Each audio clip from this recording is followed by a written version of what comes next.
Hello friends, मैं हूं समीर। आप देख रहे हैं समाज खबरें हिंदी टीवी न्यूज़। जैसे कि आप जानते हैं कि ये न्यूज़ एजेंसी हमारे साथ कई चैनल्स के लोग जुड़े हुए हैं जो अलग अलग तरह की खबर चलाते हैं, और हमारे चैनल के साथ कई सौ पत्रकार भी जुड़े हुए हैं जो हर जगह से पत्रकारिता करते हैं। हम जनता से भी आह्वान करेंगे कि अगर उनके एरिया में कुछ भी गतिविधियाँ होती हैं या इलीगल कुछ उनके साथ होता है तो उस तरह की वीडियो बना के हमें दे सकते हैं, हम चलाएंगे हमारे चैनल पर। और हमारे साथ हम आपको बता दें कि कई एडवोकेट्स भी जुड़े हुए हैं जो आपकी समस्याओं को लेकर आपका निवारण करेंगे, आपकी समस्याओं को लीगल तरीके से सॉल्व भी करने की कोशिश करेंगे। तो चलते हैं आज की खबर की तरफ। हेलो फ्रेंड, मैं हूं शेख अनीस।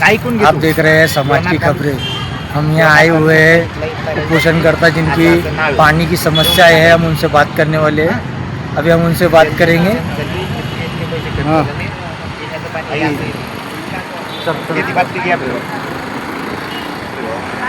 बीबी किनगांव जट्टू करके गांव है जो लोनार इसमें आता है।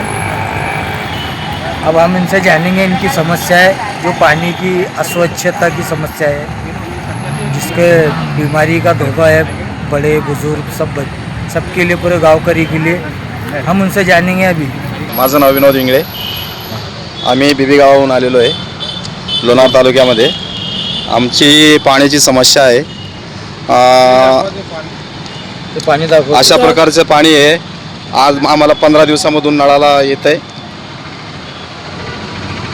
ये 15 दिन के बाद पानी आ रहा है इस तरह की गंदगी, जिससे लोग बीमार पड़ेंगे, बच्चे, पूरे गांव पर मतलब आरोग्य का धोखा है। पेट्रोल के जैसा पानी आप।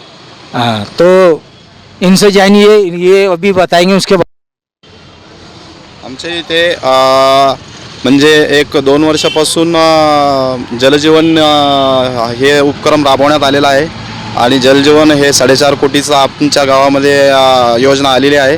पण त्या योजनेचा पूर्णपणे म्हणजे गावाला काहीच फायदा झालेला नाही। ती योजना फक्त भ्रष्ट ठेकेदारांनी आणि अधिकाऱ्यांनी वरच्या वरच दाखवल्या गेली आहे कागदपत्रे। काम कुठलंच झालेलं नाही आहे। त्यामुळे आम्ही उपोषणासाठी बसलेलो आहे। आम्हाला न्याय मिळाला पाहिजे, हीच आमची अपेक्षा है कि इनके साथ में जो अन्याय हो रहा है गाँवकरी के साथ, तो जो भी अधिकारी इसके अंदर इन्वॉल्व है, इनके ऊपर कार्रवाई करी जाए और इन्हें सस्पेंड या निलंबित कर दिया जाए।